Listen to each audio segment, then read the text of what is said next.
नमस्कार मंडळी, कसे आहात सगळे? आणि आम्ही पण छान मजेत आहोत, एन्जॉय करतो आहे.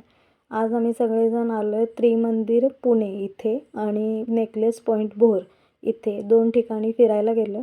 तर त्याच्याच छोट्या छोट्या गोष्टी आम्ही आज तुमच्याबरोबर शेअर करतो आहे आणि तुम्हालासुद्धा त्या ठिकाणी घेऊन जाण्याचा आनंद मला देता यावा म्हणून मग ह्या सगळ्या गोष्टी तुमच्यापर्यंत शेअर करते आहे.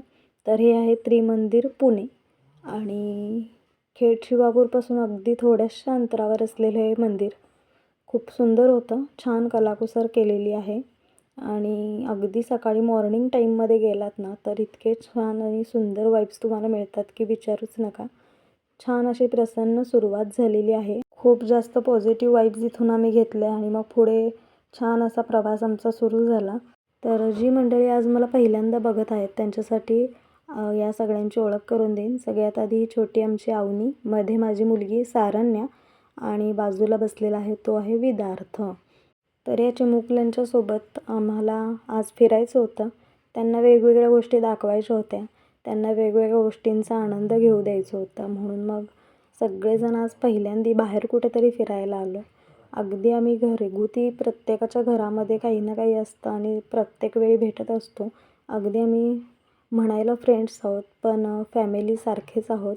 तुम्ही माझे व्हिडिओज पहिल्यापासून बघत असाल तर यांना सगळ्यांना ओळखत असाल.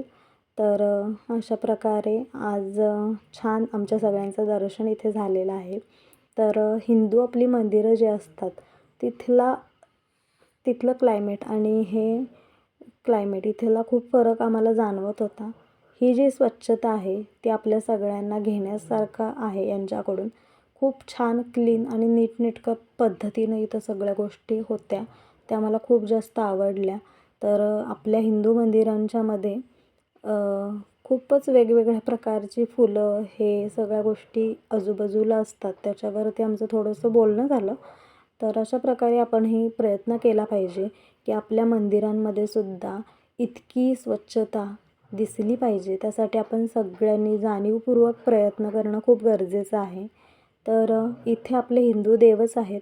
जसं की शिवशंकर, विष्णू आणि लक्ष्मी माता म्हणजेच तुळजाभवानी आहे आणि इतरही आपल्याच मूर्त्या आहेत. पण हे जैन मंदिर आहे.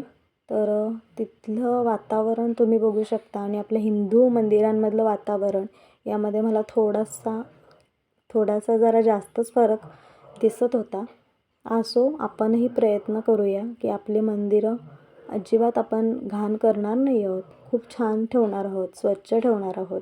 यांच्याकडून आपण आदर्श घेऊया आणि ही गोष्ट मला आज आवर्जून सांगावीशी वाटली. कोणाला माझ्या गोष्टीचं वाईट वाटलं असेल तर माफ करा. पण माझ्या मनात जे होतं ते मी बोलून गेले. आणि ही आमची पिल्लू खूप काही काही ॲक्टिव्हिटीज करत होती. तिला इतकं छान वाटतं बाहेर गेल्यावर की विचारूच नका. खूप जास्त सगळ्या गोष्टींचा आनंद घेण्यामध्ये ती व्यस्त होती आणि मी तिच्याकडे बघताना मला खूप छान वाटतं. तिच्याकडे बघताना असं वाटतं की हे क्षण तिला जगता यावे आणि आपण ते भरभरून त्या गोष्टींचा आपण तिला आनंद दिला पाहिजे. मी तिला प्रत्येक गोष्ट सांगत असते. हे फाउंटन आहे. अगदी छोट्या छोट्या गोष्टी पहिल्यापासून तिला सगळ्या गोष्टी सांगत आलेली आहे. आणि आपण असं म्हणतो ना आपले मुलं लहान आहेत त्यांना काय कळणार नाही, पण असं कधी म्हणायचं नाही. प्रत्येक गोष्टीचा एक्सपिरियन्स त्यांना घेऊ द्यायचा. इथे विनूचा हट्ट होता, त्याला ती गाडी चालवून बघायची होती. असो, इथून आम्ही बाहेर पडलो आणि गेलो नेकलेस पॉईंट बघायला. ॲक्च्युली आम्ही फक्त नेकलेस पॉईंटलाच जाणार होतो.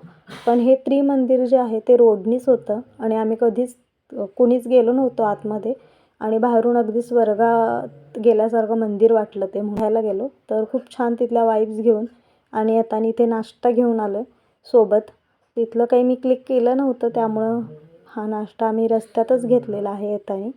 अशा प्रकारे इथे बसून नेकलेस पॉईंटवरती आम्ही ह्या नाश्त्याचा आनंद घेतो आहे आणि तुम्हीसुद्धा या सगळेजण नाश्ता करायला असं म्हणेन. आणि आज आम्ही थर्मासमधून चहासुद्धा आणला आहे. आम्ही म्हणजेच आमच्या आरतीने आणले आहे आणि तीच सगळ्यांना देते आहे. खूप छान वाटला हा चहा. तर इथे बसून असं छान चहा घेतला आहे, नाश्ता केला आहे. अजून काय हवं? मित्रमंडळी आहेत सोबत, आपली मुलं आहेत आणि ह्या छान वातावरण.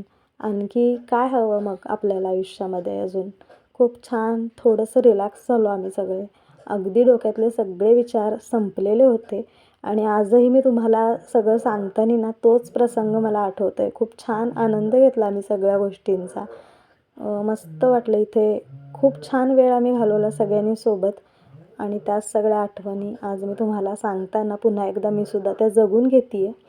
तर अशा प्रकारे हे वातावरण होतं आणि हा नेकलेस पॉईंट आहे. नेकलेस पॉईंट असं का म्हणतात, कारण त्या नदीने नेकलेसचा आकार घेतलेला आहे आणि आपल्याला इथून तो त्या प्रकारे दिसतो म्हणून. तर हे एवढंच आहे आणि इथे छान असं बसायला व्यवस्थित जागा आहे. त्यामुळे इथे बरीच लोकांची गर्दी असते आणि गर्दी व्हायच्या आधी आपण जाऊया असं ठरवलेलं आम्ही सगळ्यांनी. म्हणून मग आम्ही मॉर्निंग टाईम निवडला. तर इथे छान असा ग्रुपमध्ये येण्याचा आनंद आम्ही सगळ्यांनीच घेतला आणि सगळ्यांचं छान ट्युनिंग झालेलं आहे. त्यामुळं खूप आम्ही सगळे अगदी फॅमिली मेंबर्ससारखेच आहोत. इथे यांना मोहरची भाजी दिसली आहे, तर ती आम्ही काढण्याचा प्रयत्न करतो आहे, कारण ही रानभाजी विकत मिळत नाही आणि मलासुद्धा खूप जास्त आवडते. आमच्या गावी असते ही. मी सासरी गेल्यानंतरच ही खाऊन बघितलेली आहे, बनवून बघितलेली आहे आणि आज सेकंड टाईम ती आम्ही आज अशा प्रकारे कॅच करतो आहे आणि ह्या सगळ्या गोष्टींचा सुद्धा एक वेगळाच आनंद होता. या सगळ्या आठवणी आमच्या अविस्मरणीय लक्षात राहतील अशा आहेत. तर खूप छान आहेत. या सगळ्या गोड गोष्टी घेऊन आम्ही ह्या सगळ्या छान छान आठवणी घेऊन पुन्हा घरी निघालेलो आहोत, घरी चाललेलो आहोत आणि इथून जावंसंच वाटत नव्हतं, पण घरी पण जावं लागणार आहे आपल्याला म्हणून मग आम्ही चाललो आहे. तर इथे परीसुद्धा खूप खुश होती, खूप लाडात आलेली होती आणि तिचं काहीतरी छान छान बोलणं चाललेलं होतं. तर मोहरची भाजी आम्ही कोणत्या तरी दुसऱ्या झाडाच्या पानांमध्ये घेतलेली आहे, कारण आम्ही आणलेल्या बॅगा वगैरे आम्ही जिथे खाऊ खाल्ला होता ना तिथेच ठेवलेल्या होत्या आणि नंतर मग घरी जाताना ही रॉयलची बिर्याणी आम्ही टेस्ट केली. इथली बिर्याणी मी आधी पण खाल्लेली आहे. मला आवडलेली टेस्ट आणि आमचे हे तर इथे नेहमीच येतात. तर सगळ्यांनाच ही बिर्याणी आवडली आणि छान या बिर्याणीचा आनंद घेऊन आम्ही पुन्हा घरी आलो आणि घरी आल्यानंतर छान असा आराम केलेला आहे. तर अशा प्रकारे आजचा आमचा दिवस होता आणि शेवटी व्हिडिओचे फोटोजसुद्धा टाकलेले आहेत, ते सुद्धा बघा. व्हिडिओला लाईक करा.